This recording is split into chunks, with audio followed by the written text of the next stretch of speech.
So our parent functions we have summarized here are just they're the simplest of each of these types of functions. It was very quick and easy to come up with points that made these functions. It's easy to remember x squared is a parabola, absolute value is a v, and that the square root of x looks like this. It is not quite so easy to calculate 5 ordered pairs for a situation like this. And not only that, it's possible that the numbers we chose, 0, 1, -1, wouldn't even show up on a graph. They may be very big or very small. So we need to come up with some tricks and techniques to make graphing a little bit easier in these situations. So here we have transformations of parent functions. So these parent functions can be moved around on a coordinate plane, and this is called a transformation. You could also call that particular moving, you're shifting them around on the plane.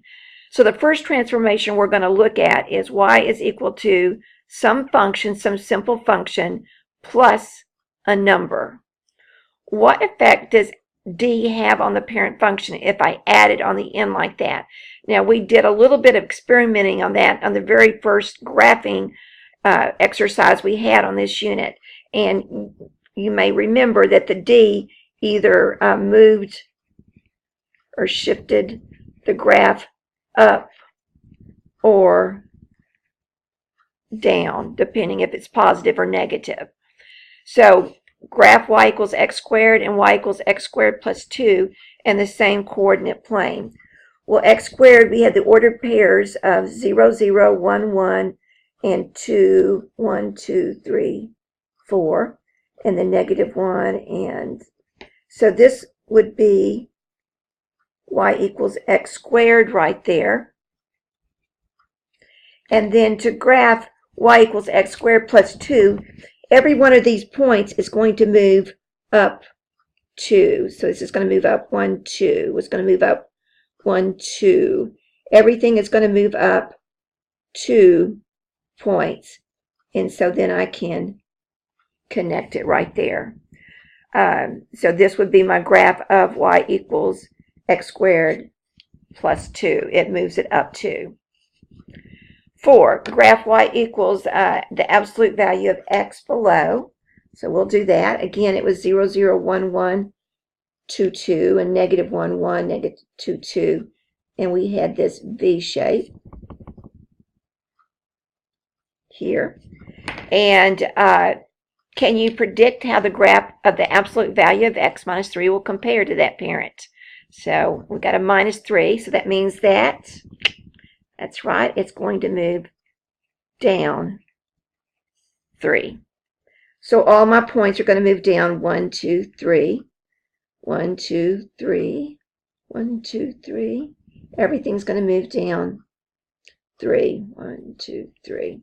And I get this for my graph of, I went a little crazy on that one, absolute value of x minus 3 is here. So there you go. You can check it out on a graph, on a calculator, if you'd like to do that and double check it. So you can stop the video now and try doing the square root of x plus 5. So remember, there's 2 things you're going to have to consider. What was the parent and which way is it going to move? I'll put moves, and you need to answer those questions. All right, so we'll have a second transformation here where y is equal to f of x minus c. So how does that compare to my first one? So if you remember, the first one looked more like y is equal to f of x and then plus c. So it changes because the c, the minus c, is in the parentheses. So the c is inside the parentheses. So use your calculator to graph. Y1 is equal to x squared and y2 is equal to x plus 3 in parentheses squared. and sketch the graphs below. Well, here they are. I've done that already. So here is our y equals x squared, of course, right there with a 0, 0, 1, 1. And when I graphed x plus 3 squared, it's over here on which side? The left. What does the c seem to do? I have x plus 3 squared. Which way did it move? It moved to the left 3, which wouldn't be what you would expect, right? So it moves the graph to the left 3. All right, so it seems to do the opposite, what we'd expect right there when it's inside the parentheses. So predict what you think the graph of y equals the absolute value of x minus 2 will look like. Well, it should be V-shaped, and it's going to move. What do you think? It's going to be the opposite of what seems to happen. It's going to move to the right 2. So if I graph that here, it's going to be a V shape. It's going to move to the right 2, and it's going to go negative 1, 1, 1, 1, 2, 2, and negative 2, 2. So it's going to look like this.